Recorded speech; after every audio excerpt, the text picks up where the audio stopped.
If you know, you know. My life is changing, bro. Stay in hustle mode. YouTube, what's going on, family? Of course, it's your boy Von Keith, the artist, checking back in. I know it's been a minute, but we are back this week. So first, we're starting off by shaping up my man's Afro. Today, we are doing a tip fade, a low temp fade at that. This is a Lo Pro Babyliss review. Okay, like, man, these things are already coming out the box snipping. This is the easiest zero gap clippers I ever actually did. I'm talking about, like, it was too simple. It really was. And the taper blade on these things are just so nice and crisp, man. Like, I think it's a titanium blade, actually. And the way they constructed this whole clipper, bro, I got to give them a 5 out of 5 stars. I cannot. I can't stress it anymore. Please go get these. That's all I can say. But going forward, man, when you're shaping up these afros, please take your time. This was one of my least favorite things to do, and also it was one of my biggest weaknesses. I even made a kid cry before, you know what I'm saying? But lo and behold, make sure you take your time. You see how I'm shaping up the afro, man. I'm going from side to side, up, down, just to keep the shape. You don't want to do too much. And then if you're shaping up an actual afro, you have to pick it out at least about 2 or 3 times. Thank God for the coil up era, so I only have to shape up an afro probably once or twice, just depending on how much, you know, how much damage is to the hair, if you want to per se. But let's move along. So now we're starting off with our temp fade. So I'm gonna start off with balding the lower part of my fade. I didn't use my trimmers. I used the clippers because I want to see, you know, what they're working with, and they did the thing. They made it bald. Now we're going to start off with our lever all the way open. And I'm just making a guideline. Now I'm taking my guards and I'm just tapering down the temp area. There is a number 2 wall guard, premium guard, by the way. Now when we go down, we must fade back up. You see I'm combing out, I'm combing. It's basically like a scoop. That's what you want to do. You don't want to go too much to the hair because you want to just only tackle that fade area. Now we're following up with that 1.5. Now I don't like the 1.5 on this blade.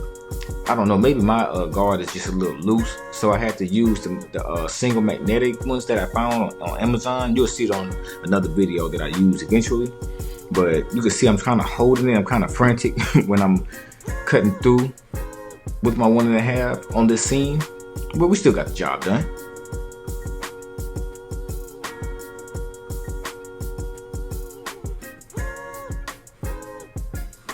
And the one thing I love about cutting with new blades, you don't have to do too much work, especially when they're oiled up and they're set correctly.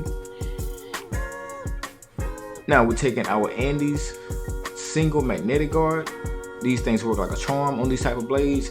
I mean, basically these Babyliss blades is almost like, you know, using the wall seniors, especially the cordless ones. So you can put those single magnetic guards on them, not the dual magnetic, only the single magnetic.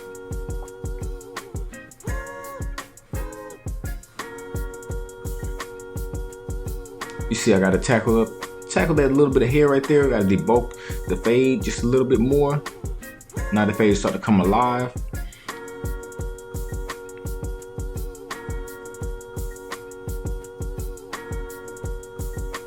Yes, sir. Now I did put a number 1 guard with my Coco Hair Pros. They came with the clipper that Murano sent me. Had to make sure, I just wanted to make sure I'm debulking that fade, and I'm also checking out the clippers, seeing what they can do, seeing what guards that I can use with them the best.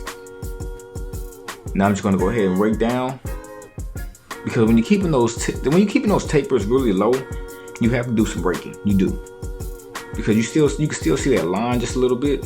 So that's where the raking comes in there, and then I'm gonna go ahead and follow up with some notching right there. Notching is only using the corner of your blade. Don't use the whole blade, because then you might start holding up the guideline, and then you're really going to get lost in your sauce. Meaning, you will get lost in your fade. There we go. That's all we want, just tapping the corner a little bit. You got to have a lot of finesse work with your wrist at this point. You know, you don't have no finesse work, take your time. You know what I'm saying? But get that wrist game up. Get it real loose. All right, now we're gonna go ahead and tackle the back of the head, basically the neck or the nape area.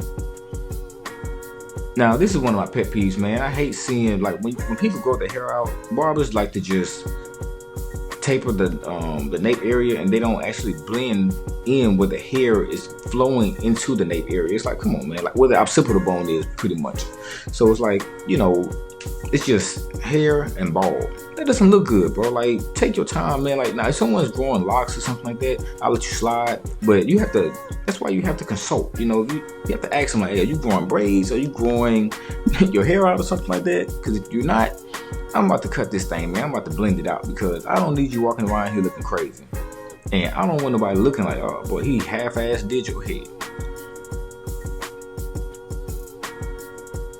Alright, so even though we took our blending wide tooth comb, I still like to follow up with, like, you know, my big guards. Like, I think I took my number 3, started with my number 3 wall guard, and then I'm going down with my number 2, and now we're at the 1.5. And now we're just debulking that nape area. We're just fading it on out. Now you see his hair, I don't know if you can really see it precisely, but his hair goes in different directions. And a lot of people's hair does this on the nape area. Like, when you get closer to the ear, the hair sways to the left, and when you get closer to the right ear, the hair moves to the right.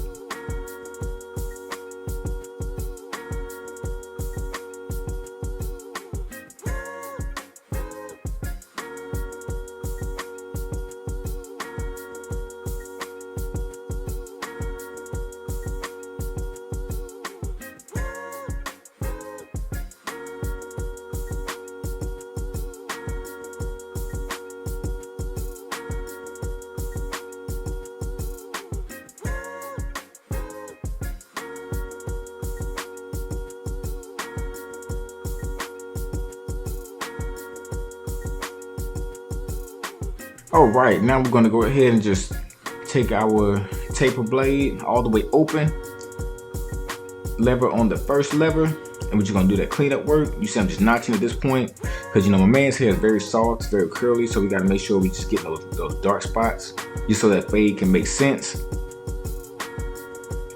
All right, now we're gonna take our tap and go hairline spritz by Top Tier Hair Club. We're gonna spray on those lines, because I like to let this spritz air dry personally. So while we're letting the spritz air dry, we're gonna go ahead and tackle the other side. It shouldn't take too long. I really like these clippers, y'all. Like, I'm telling you, they feel really, really good. Like, the first ones that they came out with, I think it was the Rose Golds Lo Pros. They didn't do it for me, you know. But with this one having the lithium battery in, it feels a little bit heavier. Cause I like a little bit of weight. I like a little bit of weight to my clippers. Cause when I'm flicking my wrist, I don't want that feather weight. You know what I'm saying? Because sometimes you might jab a little too light. You know, like, I need something so I can hold. And also the grip on the top cover, it feels a lot different too. It's not as slippery. So I think, you know, maybe some people just had some complaints or whatnot, and they got tired of people talking about, you know, the blades being dull, or the blades not having the same quality that they used to have, you know. But now they followed up, because at the end of the day, man, if I'm spending $100 to $200 on some clippers, I need the durability. You know what I'm saying? I need them things to last long. But I gotta say, Babyliss, I even have some of my first pairs of clippers. Like, when they first came out, they were doing their thing. I gotta give it to them. I can tell they got tired of, you know, certain clipper companies cheating them, because I'm pretty sure they were hairstylists, or they were, you know, these clippers were inspired by barbers or whatnot, and they said, hey, let's go ahead and create our own thing.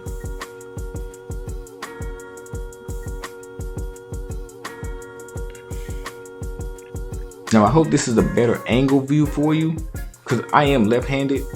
You know, left-handed barbers do get the money, gotta say. But I'm just playing. But we are artistic, you know what I'm saying? We know how to use we know how to use our brain in special ways. That's all I'm gonna say. But yeah, man, I hope this is a better angle for you. Now remember, we have that's our number 1 Andes guard, single magnetic, not dual magnetic. And I also want to talk about how I'm holding my clippers. Like, I just started holding my clippers like this.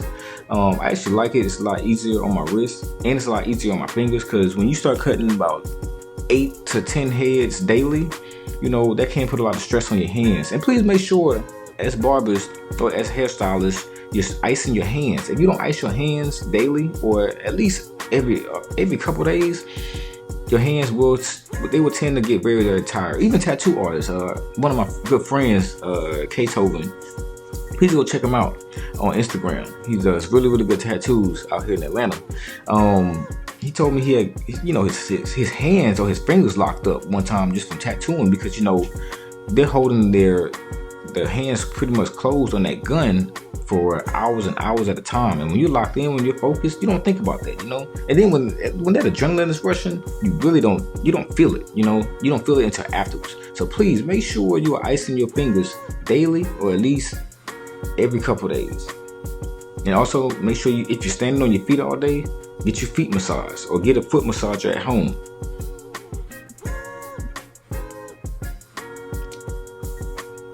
Now this right here, like I said, it's called notching. I'm just using the corner of the blade. I don't want to go too deep, because I want to keep the taper.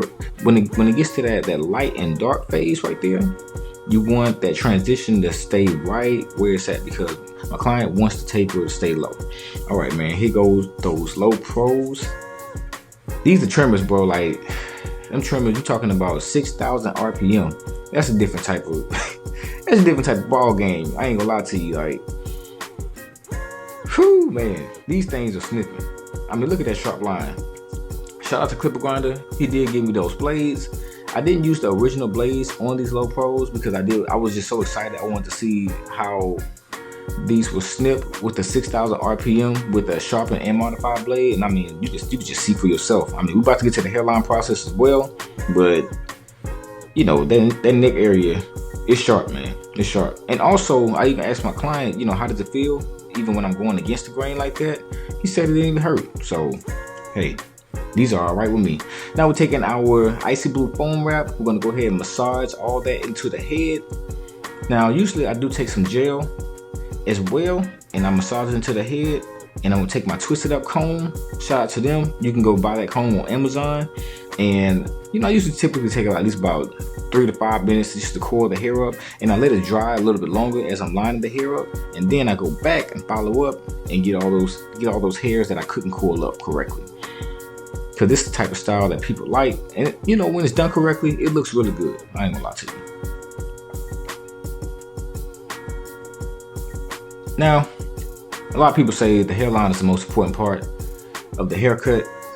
It is, but the whole haircut is the most important part, because if the fade don't look good and the hairline look good, the fade is gonna stand out even more. You know what I'm saying? So yeah, the hairline is about 80% of the haircut, but at the end of the day, man, that's why we strive for greatness, and we always overachieve, because at the end of the day, man, you want everything to look uniform. You want to cross your T's and you want to dot your I's at the end of the day. Now, even with these type of hairstyles, you see I comb the hair down first.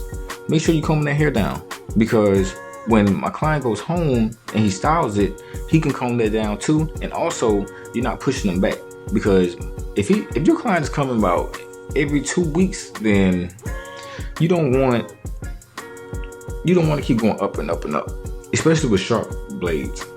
If your blades are very sharp and it looks really light, that's cool. Leave it like that.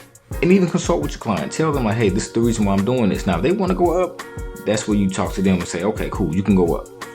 But personally, I like to leave as much hair as possible.